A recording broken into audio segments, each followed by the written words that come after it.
Hello everybody, good evening and welcome to the United Stands. I'm Mark Goldbridge and this is your latest Manchester United news as we talk about a double Erik ten Hag setback with Harry Kane potentially and likely to be ungettable for Manchester United this summer unless they want to spend a lot of money and a lot of time chasing him from a Spurs side that's very reluctant. We'll talk about that. We'll also talk about Manchester United's decision not to appeal Casemiro's red card. They will not appeal that. And also further frustrations for Manchester United as doubts are raised about whether Garnacho's injury is as serious as some people think or whether it actually is, could and potentially is a season ender. We'll talk about that. We'll talk about the fallout of the ridiculous things that happened yesterday.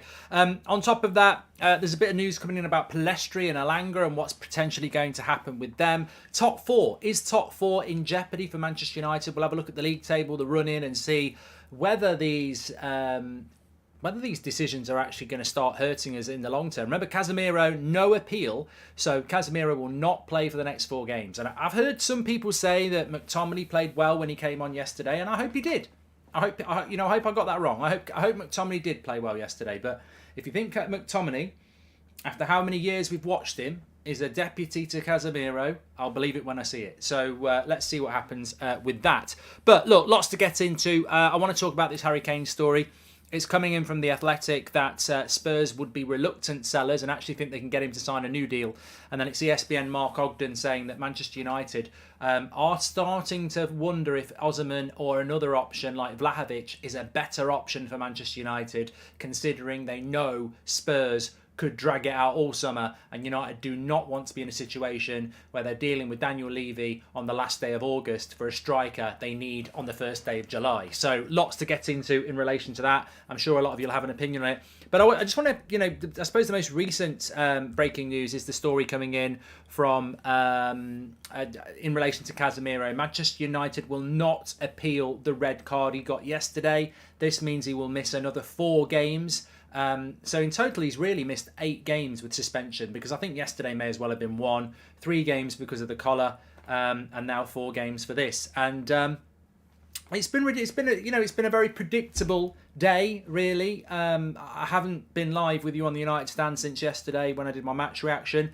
I haven't changed my opinion on it. I still think it's a shocking decision. I still think it's bordering on, I don't know, corruption, but it's certainly incompetence. As I said, I've heard a lot of things today. I was doing a bit of driving. I was listening to the radio, ex-players. I've heard what Dermot Gallagher's had to say, Sky, and they're all just doing exactly what we expected. They're all saying, well, it's a red card. And, Dermot Gallagher on Sky was actually laughing about the handball incident. Actually laughing. I think he described it as a strange one, that United wanted a handball for it, saying that the player, it doesn't even hit his chest and he's clearly trying to move his arm out the way anyway.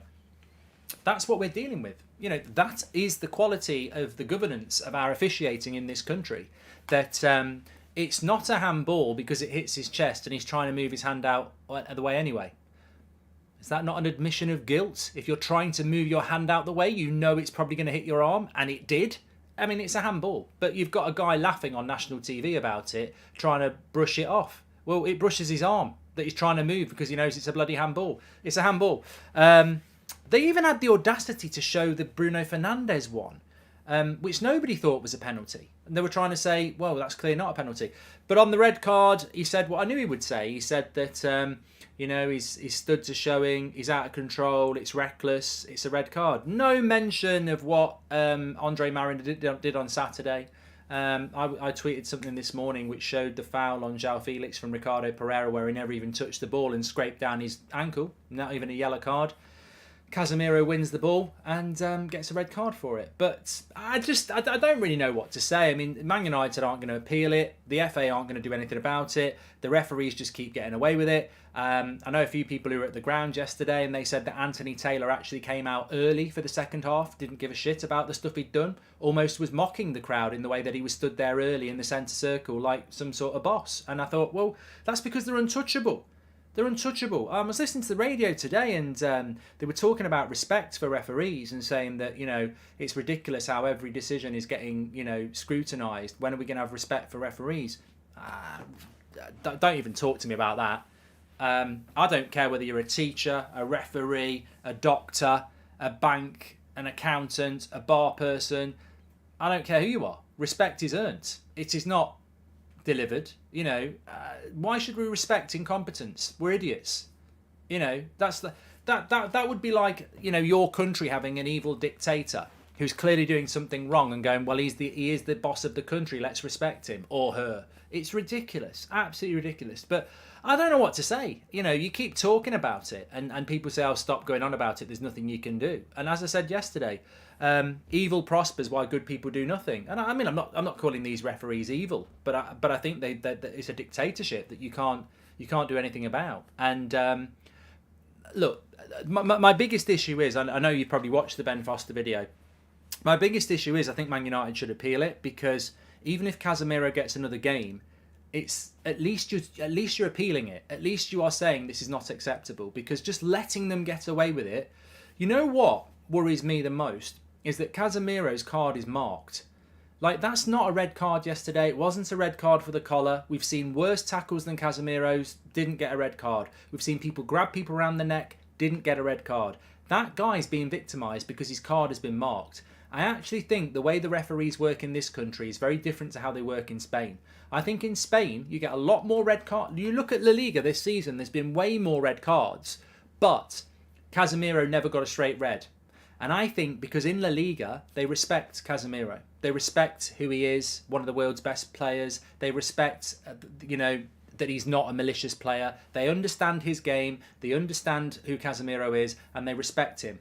In this country, they do it the other way around. If you're a foreign player and you're a big player, they'll go looking for you. They always do. It's different if you're an English player. I've seen Harry Kane do tackles like Casemiro. Nothing ever happens. But Casemiro, these referees have got it in for him. And it's weird. It's weird. It's almost like they're doing it for the status, because they're certainly not doing it on a level playing field. He's certainly getting targeted. And my worry is with Casemiro, is that when he comes back from his 4-match ban, he'll put another tackle in and it'll be another red card, because they're trying to turn him into a Cantona or something like that. It's ridiculous. These referees have got more ego than a Hollywood superstar. They are up there. Most you can see it. They absolutely love each other. And the point I'm trying to make here is that I don't need to argue this with anybody, because I'd happily go on Sky, I'd happily go on BBC, I'd happily go on somewhere and argue this with anybody, and I would say, I don't care whether you think it's a red card. The fact is, the same VAR referee, Mariner, the day before, didn't give cards for 3 worst tackles. Tell me how that works, and why there isn't why is there not an inquiry about this? It's a joke. And also, can I just say as well, when people tell me that it's a leg breaker, why didn't his leg break? Oh, well, he could have done. Oh, could he? Yeah, I could have gone down the shops and bought fish and chips instead of having fish and pie. I didn't. Chips and pie. It coulda, woulda, shoulda. Didn't break his ankle. If it's an ankle breaker, why didn't he break his ankle? Because he didn't intend to break his ankle. It was a tackle. The thing that annoys me the most as well is, just before we move on to the KANE story, is people don't understand the game of football. They just don't understand it anymore. They think studs equals you can't do it. They think studs equals leg breaker. Very rarely does studs contact with somebody in a bad enough way to break their leg. Very, very rarely. Tell you what most people get their legs broken by: the tackle that happened on Garnacho and the tackle that happened on Eriksen. That's the worst tackle in the modern game. Fofana had it as well when I think he was at Leicester at the time. It's called the scissor tackle. Now, the tackle that Walker-Peters does on Garnacho is way more reckless, way out of control, and way more damaging than what Casemiro did. Casemiro was studs up to win the ball. Walker-Peters, it's a last-ditch tackle. Wan-Bissaka does it a lot. I'm not saying... I wouldn't have given Walker-Peters a red card, by the way, but what I'm saying is, what's really frustrating and really naive is that it's almost like the Martinez can't play in the Premier League because he's 5'10" approach. Studs up, it's an ankle breaker. Well, it didn't break his ankle and his studs were up. The worst tackle in football at the moment is the scissor tackle. And the scissor tackle is where you do what Walker-Peters does, where he's, Garnacho's ahead of him. He's out of control. It's last ditch. He is not in control of that tackle. He is going last ditch, stretch to reach the ball. And his other leg has to come behind it. So he's basically catching Garnacho in a scissor motion. He gets the ball, it's a good tackle, but the other foot comes through and it basically catches Garnacho's leg, and that's why he's injured. It was a lot worse on Eriksen, and I don't think there was much intention to get the ball from Andy Carroll, but it amazes me that people think that the Casemiro tackle is more reckless than the tackle that Carroll did or Walker-Peters did.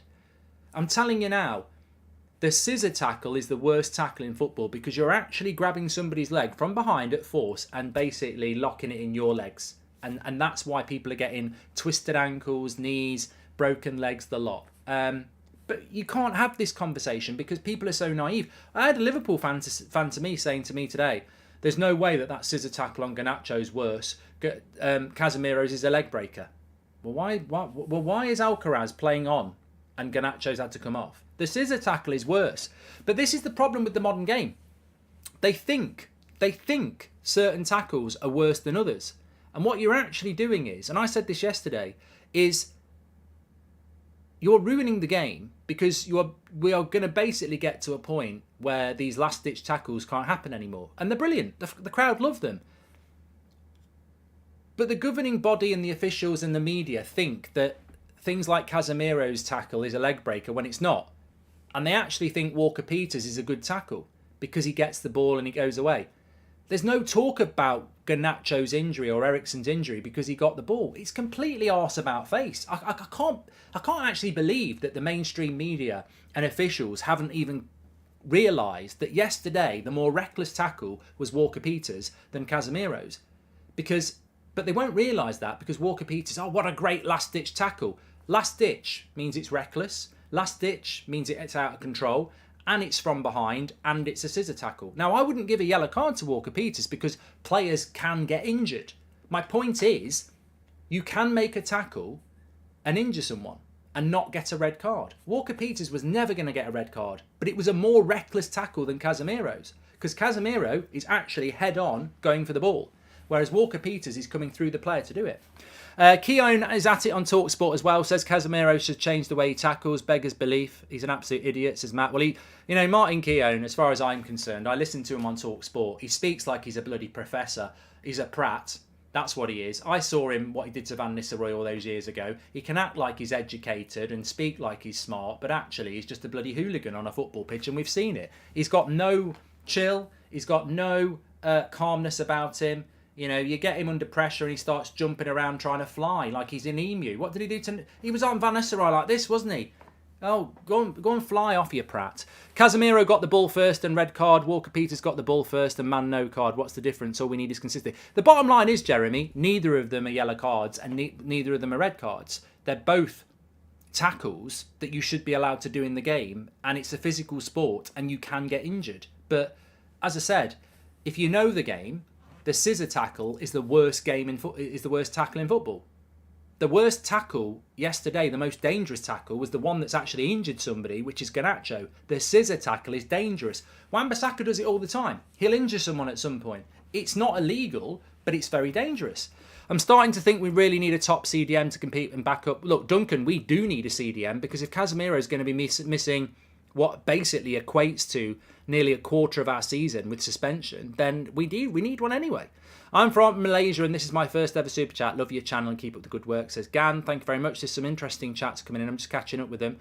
Mike Flanagan, welcome to the Members Club. And John says, I hope Casemiro continues to play well after this. It will definitely affect it. Look, John, we need to move on. I appreciate people want to talk about the Kane story. Maybe we can come back to this.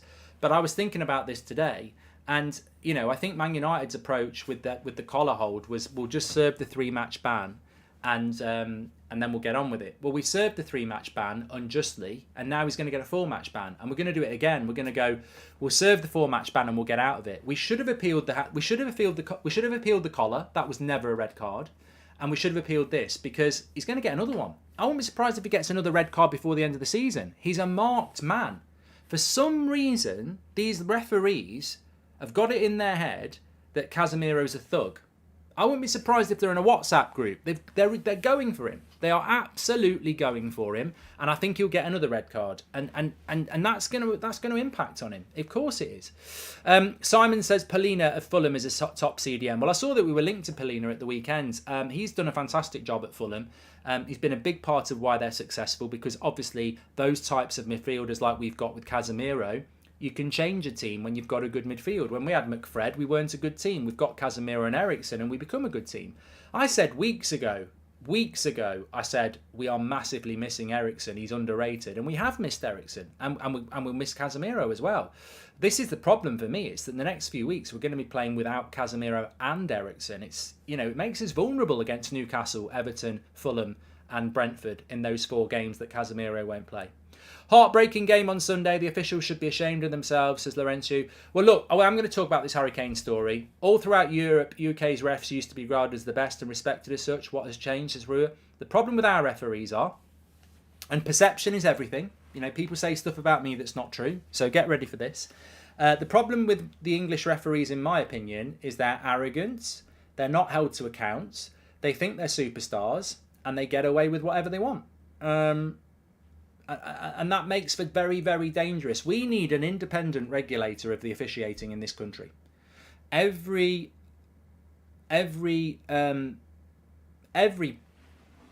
trying to think of the word. Organisation should have independent regulation. That's the whole point. But look, at the end of the day, yesterday was a nightmare for Manchester United. But ultimately, whether it's a Man United thing or a Chelsea thing, because I think Chelsea got treated badly on Saturday as well, there should be a Monday morning review where Anthony Taylor and Andre Mariner are put into the Championship for 2 weeks. That's how bad they officiated games at the weekend. Andre Mariner should be in there for a month.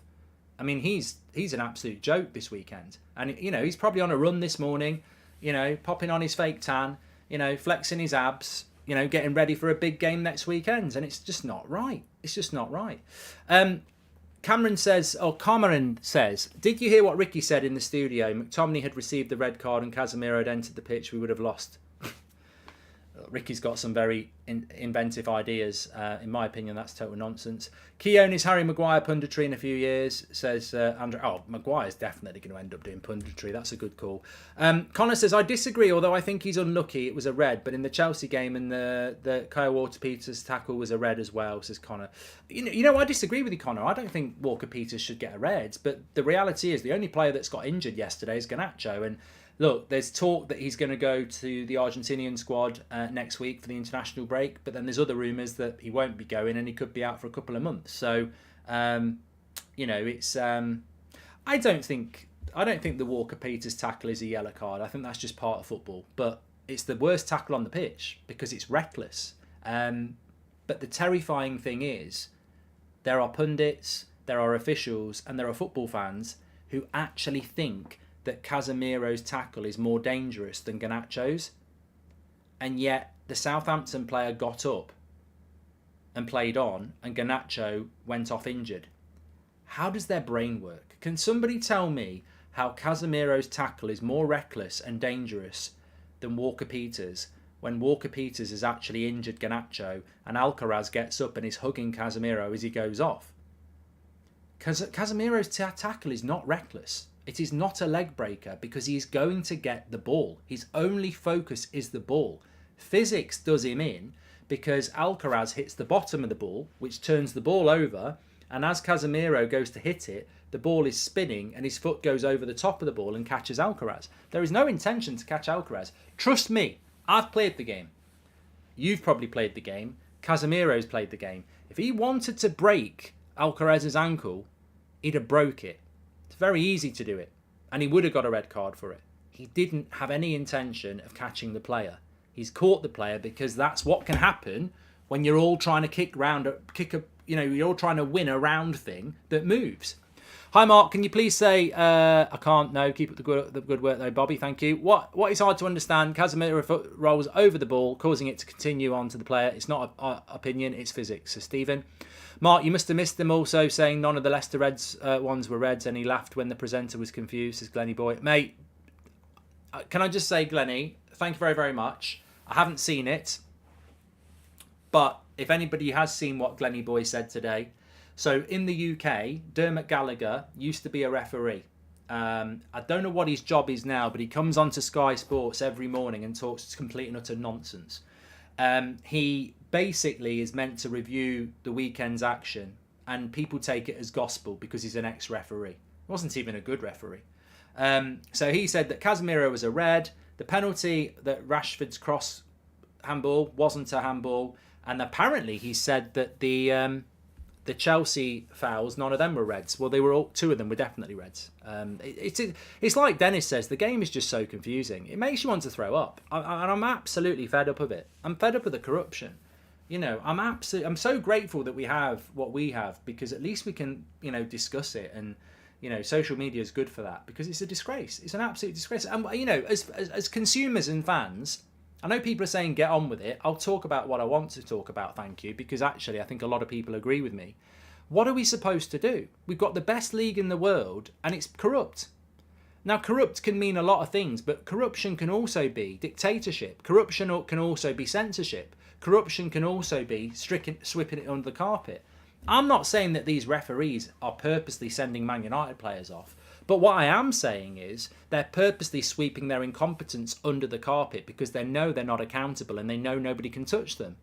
That's a dictatorship, and that's what we have. You know, VAR, there's nothing wrong with VAR. It's the people behind it. And they're so arrogant, they'll go and do it again and again. It's coming to United again, and it's going to happen to other clubs. People are also saying that the Pereira tackle versus Felix was controlled, but Casemiro's wasn't. The bias is unreal. I mean, mate, how can you be controlled when you don't win the ball? I mean, this is what they try and do. They try and infect your mind with logic, which is like painting your walls in shit. It smells, it doesn't look good, and it's vile. But they try and tell you that it's art. Like, Ricardo Pereira stamps on Felix's ankle. It's not deliberate, but he's nowhere near the ball. It's reckless, it's out of control, and it's ill-timed. A few weeks ago, Sabitzer had done a worse tackle and got naffled. You know what, Smoggy? You know, you make a great point. A great point. At the time, I didn't think Sabitzer on the Leicester player was a red card. I didn't. I thought it was a genuine attempt to get the ball. He's just a little bit late and he's caught the player, and those things happen. It's not malicious. It's not reckless. It's just like the Pereira one against Leicester. But if Casemiro's is a red, Sabitzer's was. And that's the ridiculous thing. Sabitzer's was worse. In the NHL in Canada, they have a place in Toronto that basically acts as VAR for all the games going on. We should have that here for football. We do. It's called Stanley Park, but it's still full of prats. Has Dermot ever disagreed with the ref's decisions, says Mikhail? I don't know.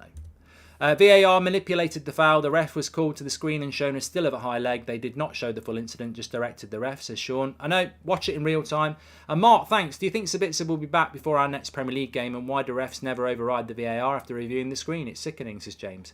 I don't know, but we really do need Sabitzer back. Because if we don't have Sabitzer back, it's going to be McFred in the midfield. And they will have to really up their game, because last season they were the reason we fell apart. So I suppose that brings us on to top four, which I want to talk about in a minute. But let's talk about Harry Kane, because Trodan says, what's the Harry Kane story?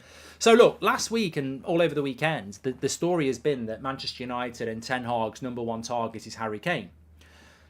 Over the last 24 hours, the story has sort of developed into, I think it's The Athletic are saying that Spurs don't want to sell him anyway and are confident they can get him to sign a new deal. And then Mark Ogden and ESPN has said that Manchester United are actually going to start looking at other options like Osimhen and Vlahovic, because they don't want to get locked into all summer talks with Spurs for an expensive fee that they don't agree until the final hours of the transfer deadline day in late August. I think those stories are both quite logical. I'm not saying they're fact. You know, maybe Kane is the number one target and maybe that's what we're going to try and do. But I also agree that Spurs will fight tooth and nail to keep him. And I also agree that they will take all summer, doing a deal with us that won't happen until the end of August. I can see, if Harry Kane is going to leave Spurs, I can still see him playing the first 3 or 4 games for them in August. And that doesn't suit Manchester United. Now, Harry Kane's a world-class striker, there's no doubt about that. I've always been quite vocal about the fact that I think we will sign him. But I don't want him, because I want somebody of a younger profile who can be part of our bigger future, who isn't 30 years of age and potentially going to start picking up injuries. Because I think Harry Kane is overdue injuries.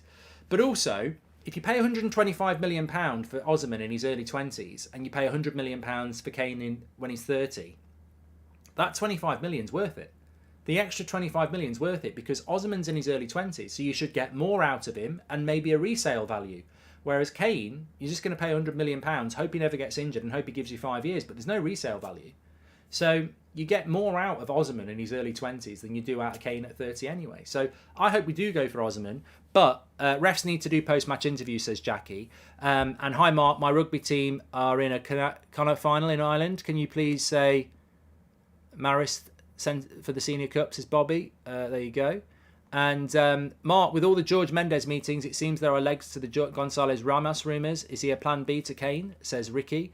And refs don't understand that they already created so much problems for all the clubs. It's not long and we're all computerised. Don't need them and they're incompetent, says Jay.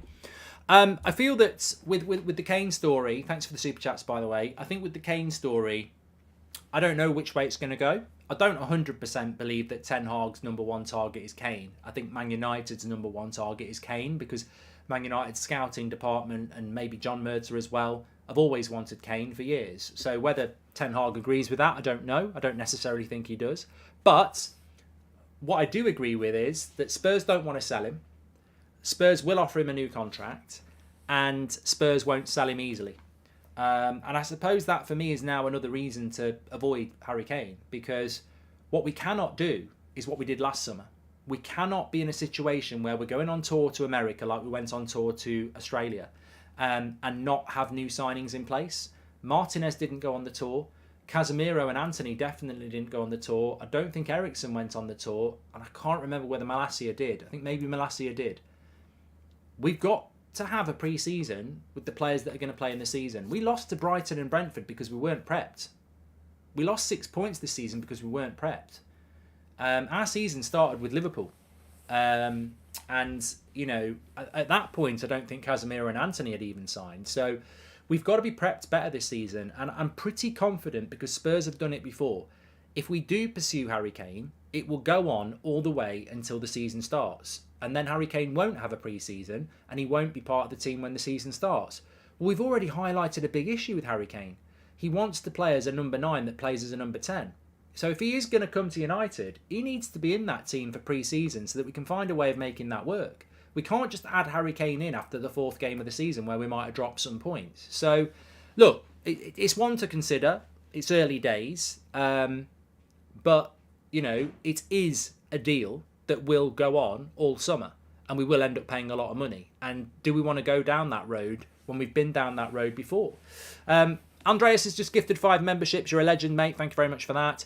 Duncan says, Kane, 100%. By the time a developing striker settles, core players like Eriksen, Rafa, Cass, Bruno will need replacing. A Premier League title next season is worth £100 million, says Duncan. Mate, do you realise that Osimhen's just about to win Serie A and he's also got a good chance of winning the Champions League? I don't think Osimhen's going to need a year or two to settle. He'll either come into the team and score goals or he'll flop, the same as Harry Kane. So I agree with you that, you know, Harry Kane comes in and you'd want him to score a goal straight away, but there's strikers out there that you'd expect that. I don't think anyone's expecting us to go and buy an 18-year-old. Like, we're looking to buy a striker that hits the ground running, whether it's Kane, Osimhen, Vlahovic, Sesko, Ramos. You know, we are looking for that. I agree, because you can't wait too long. Henry says, hope all is well, Mark. Who is your choice if we can't get Osimhen or Kane?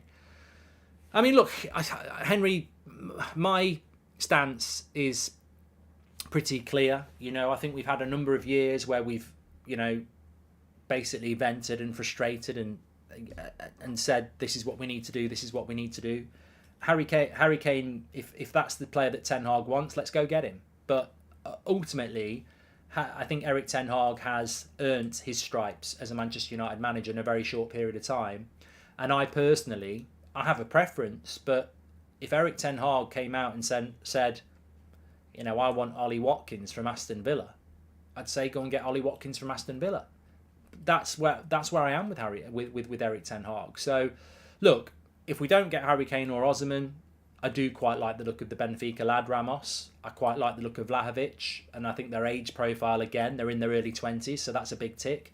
But, you know, there are other options out there, and I think that, you know, ultimately, I suppose a better way to put it, would I rather have Vlahovic, Osimhen and Ramos in July or wait till the end of August for Kane? I I'd 100% go for the July striker, because you can't put a price on what Erik ten Hag can do with a month. We've seen Delo, we've seen Rashford, we've seen other players, and what they've done with the development that Ten Hag has given them. Why would I turn my back and say, yeah, let's go after Harry Kane all summer and get him in August, when you could have a striker that's on tour having a pre-season with Erik ten Hag? Look, Erik ten Hag's a magician. You want to give him them players as quick as you can, which is why we talk about the sale. Stephen says, if Sabitzer remains unavailable, do you think Erik ten Hag may opt to play Martinez at CDM over risking a midfield with McFred? No, Stephen, I don't think he would. Culp, I hope you're doing well. I don't think he'd put Martinez into midfield. I mean, he could do it. We've seen him put Luke Shaw at left centre-back, but I don't think he will do that. I think that he will go with McTominay and Fred, but I don't know. Difficult to trust Serie A striker reputations. Lukaku, Dzeko and Abraham show you can look better than you are there. Duncan, Dzeko scored goals in the Prem, and Lukaku scored a shitload of goals in the Prem. Tammy Abraham's the only one that really hasn't. So I don't think you can call Lukaku and Dzeko Serie A strikers that don't have a reputation elsewhere, because they do. In fairness, strikers from Serie A traditionally do quite well. You know, whether it's Zola, Ravanelli, Vialli, Cavani did well in the Premier League. He's a Serie A striker.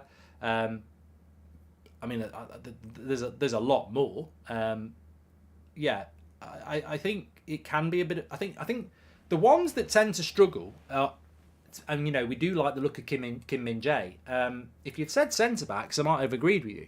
I think the Premier League is a bit of a graveyard for Serie A centre backs and defenders. There's not many defenders that come over from Serie A and do that well, to be fair. I mean, look, even Koulibaly's been a bit hit and miss. But look, I think if you want Harry Kane over Osimhen, that's absolutely fine. But I'm telling you now, Osimhen's going to go to Chelsea or somewhere else. Like, he's going to go. We're not taking a risk. People really, really do want him. I have a bad feeling that we will crumble in the Prem, especially after Casemiro's suspension and the injury, says Mohammed. Well, I wanted to talk about this. So let me see if I can get it up on the screen for you. Well, I know I can. But, serious question. This is what I wanted to talk about tonight for a little bit anyway. So thank you for reminding me. Where are you on the top four for Manchester United now? Like, where are you? I almost feel like this is why I didn't want to commit, but I did. Remember, I always said I'm not convinced we'll get top four because I don't think we've got the squad for it. And I think, it's a bit presumptuous to think we're going to get top four. But I think before the Liverpool game, I would have said, we're potentially in a title race if we beat Liverpool. We should have, we'd have another 5 points. If we'd beat Liverpool and we'd beat Southampton, we'd be on 55 points. So, those two games in different circles, I mean, we deserve to get beat by Liverpool. We all know that. But the Southampton game, we really needed to pick up 3 points there. And obviously with Spurs and Newcastle winning, you look at us, we've got 50 points. Newcastle have got 48. And, Tottenham have got 48. Newcastle have got 44. We've got 50. But of course, we've got a game in hand on Spurs, but Newcastle have got a game in hand on us. Liverpool don't have a game in hand on us, so they're 8 points behind. So, I mean, realistically, we should be okay with 12 games to go. But what we can't do, I mean, our next game is Newcastle away. You lose that. Newcastle have got a game in hand and they're 2 points behind us. So suddenly Newcastle can go past you.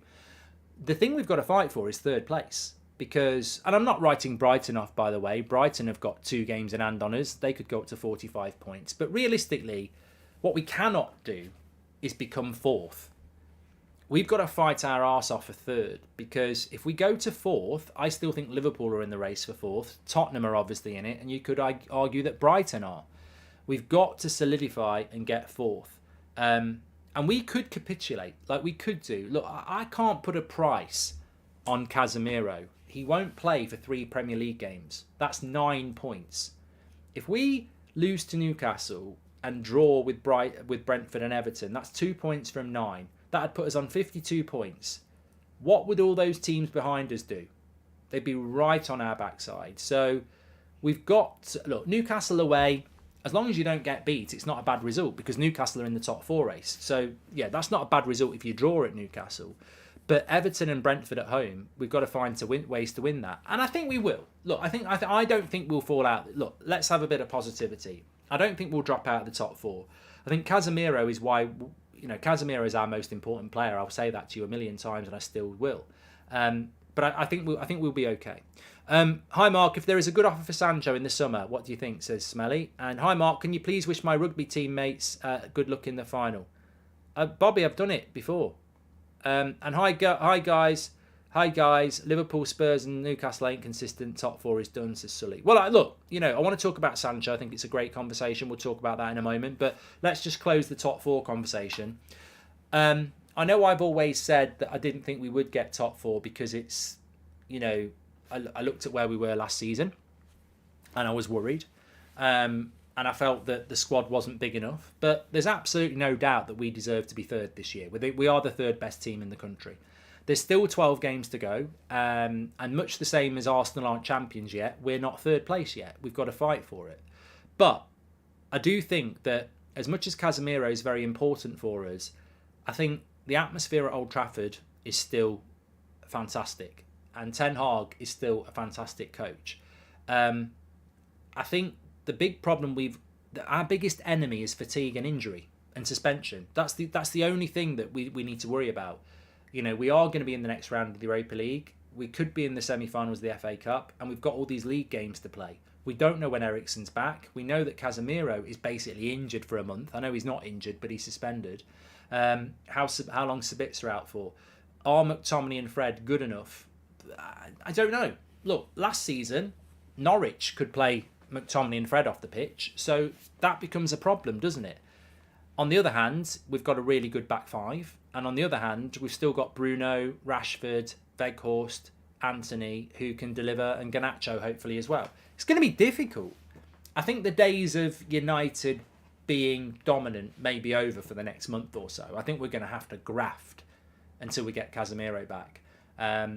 The positive about Casemiro is he can play in the Europa League, which means he can play on Thursday and then he'll be able to play in the quarterfinals if we get to that. But, against Newcastle away, Brentford, Everton and Fulham in the Cup, we're going to have to graft. And when you're grafting, maybe we are going to lose a game or 2. I don't know. But the most important thing is that we take 6 points from our next 9. I think you've got to look at it, and Ten Hag does this anyway, you've just got to look at your next game. We haven't got Casemiro for our next 3 Premier League games. So I'd be looking at that and going, well, 2 of them are at home. Newcastle away. If we can take 7 from 9, we'll still be 3rd comfortably. If we take 3 from 9, we're opening the door.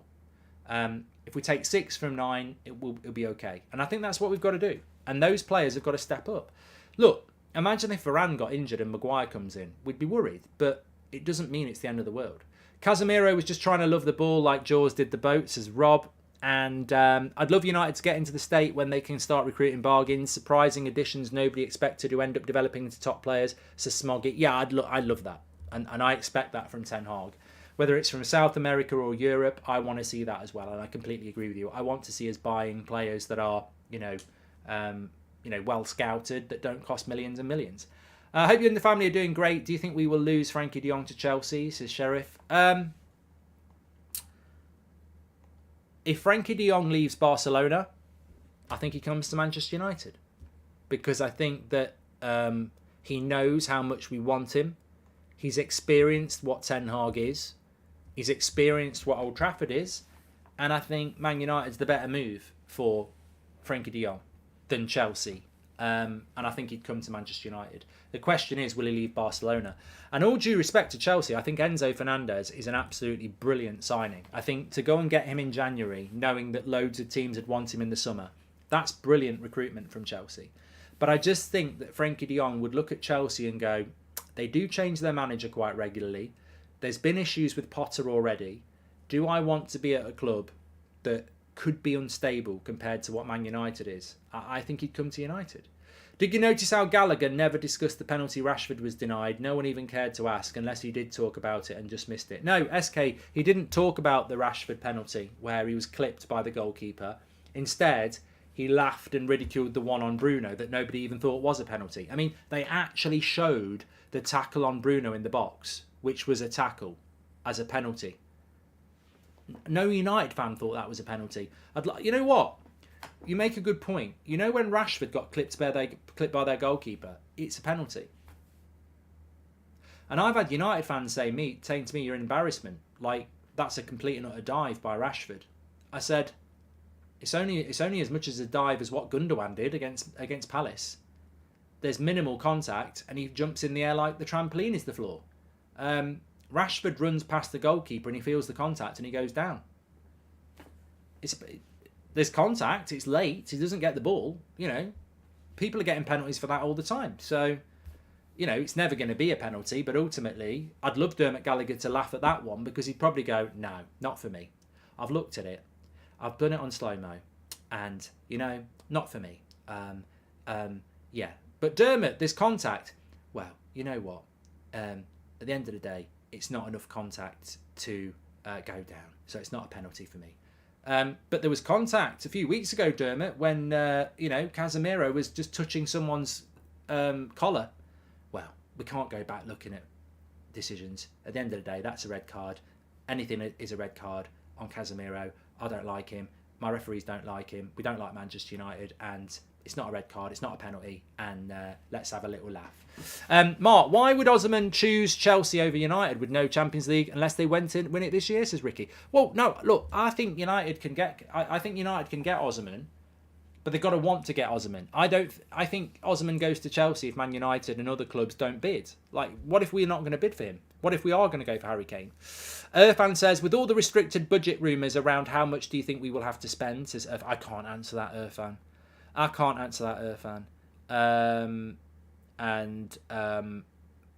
I can't answer it because I don't know who the new owner is going to be. I don't know how much we're going to have. Scott says Gundogan actually got his foot stepped on and reacted to that moment. Rashford dove 10 feet forward well after any limited touch by the keeper. Scott, I don't know what you're talking about. Gundogan had hardly any contact and jumped in the air like his foot had been blown off. He overreacted. He felt the contact and he overreacted. Marcus Rashford felt the contact and went down. It's the same thing. You know, you're arguing about different shades of the same thing. Gundogan could have stayed on his feet. He chose not to. Rashford, I don't think Rashford could have stayed on his feet, by the way. He's going so fast.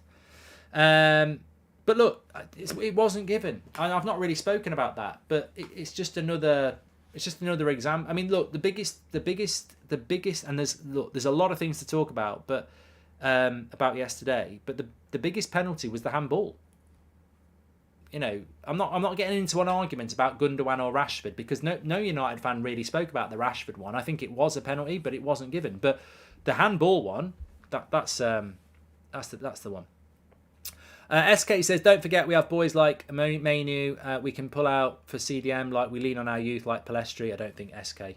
Our best strength is our defence, says SK. I don't think you can put Mainu in there, to be honest, but, you know. A few people are talking about Jaden Sancho. I mean, it's an interesting one with Sancho, what the future is for Sancho. Is he a number 10? No, he's not. I think yesterday he struggled because, obviously, as soon as we went down to 10 men, he's an attacking player and we had to defend. So I think it was a difficult game for him and Anthony.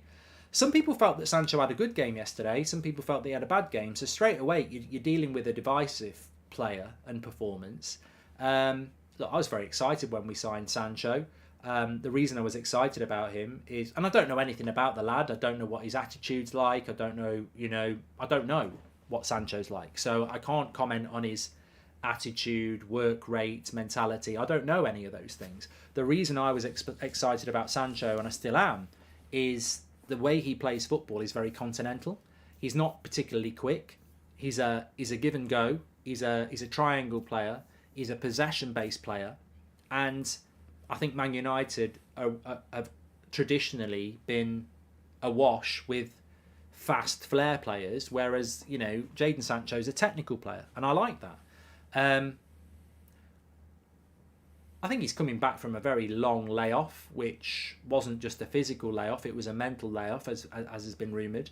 And I think patience is a key. I think we've got to be patient with Anthony, and I think we've got to be patient with Sancho. I feel that Sancho's in a position where I know he's been here for 18 months, but really, I'd sort of just write that off and go, look, it's a new manager, and he's got to be given the time under the new manager to see what he's all about. The interesting thing with Sancho is that I don't think there'd be any shortage of buyers if we wanted to sell him. I don't think we'd recoup our money, but I think we'd get 50 million for him. And the thing will be whether Ten Hag feels that he's a player that is part of the future. And with Ten Hag, you can never...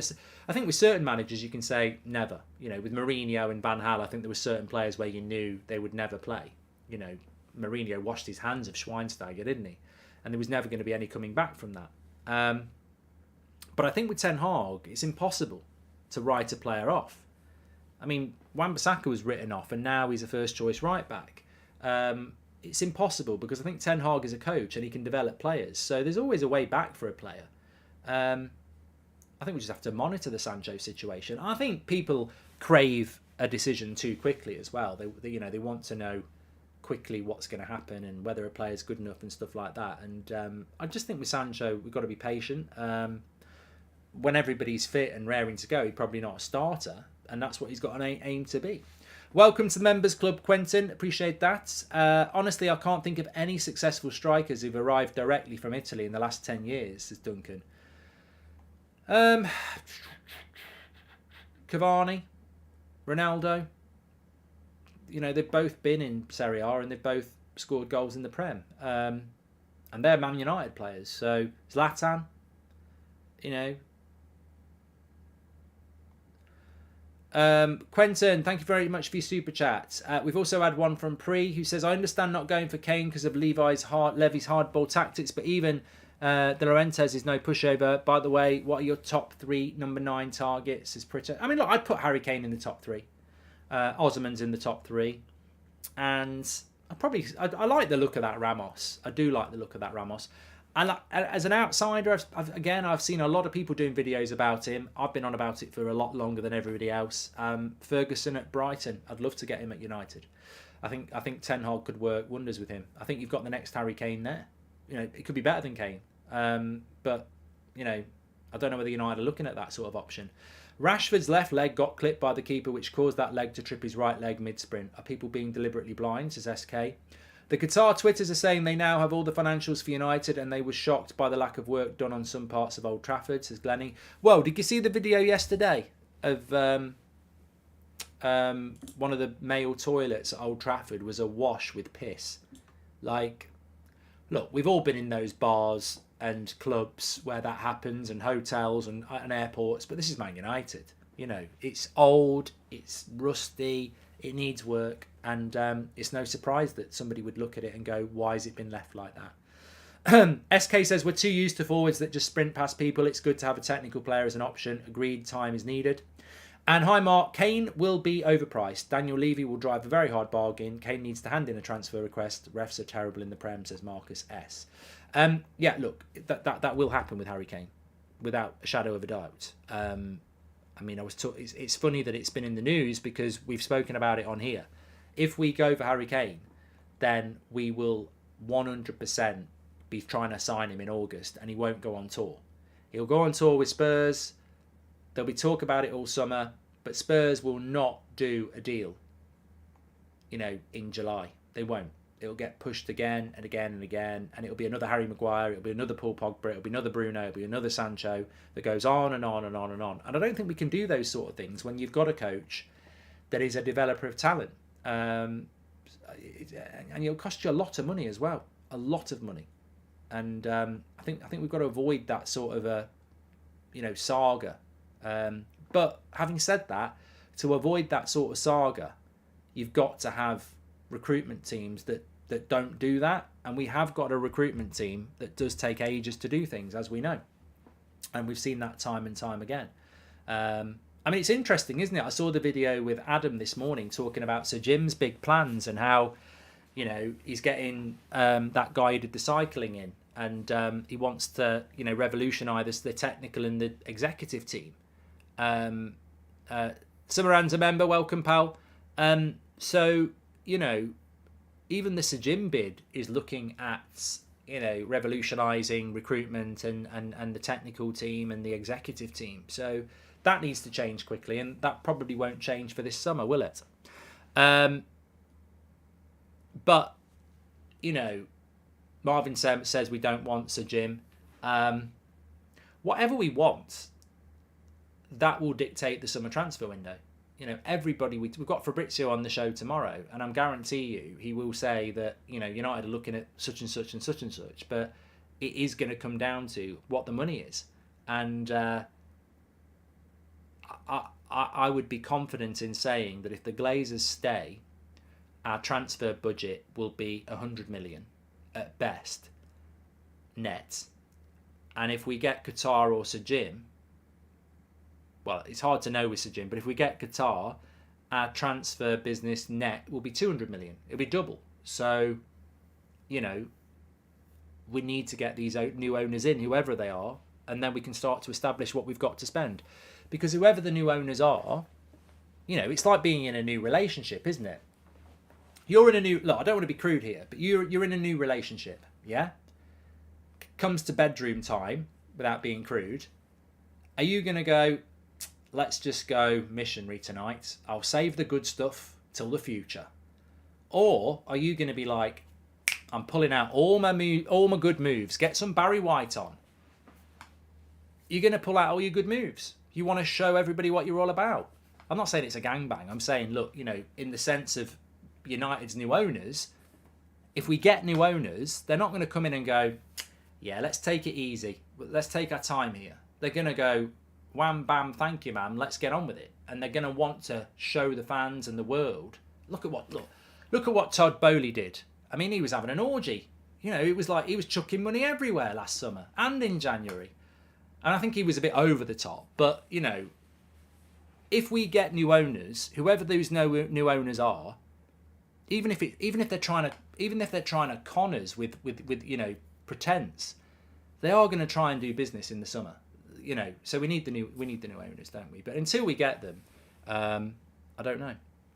Anyway, look, that's a funny way to end the show, as always. But I'll be back on the morning show tomorrow. But I've really enjoyed having a live show with you tonight. I hope you're all doing very well. Make sure you stay safe and take care. And I'll speak to you on the next one. But thanks for watching. Thanks to all the new members. Thanks for the gifted memberships. Thanks for the super chats. And thanks for everyone getting involved. Big shout out to the mods as well.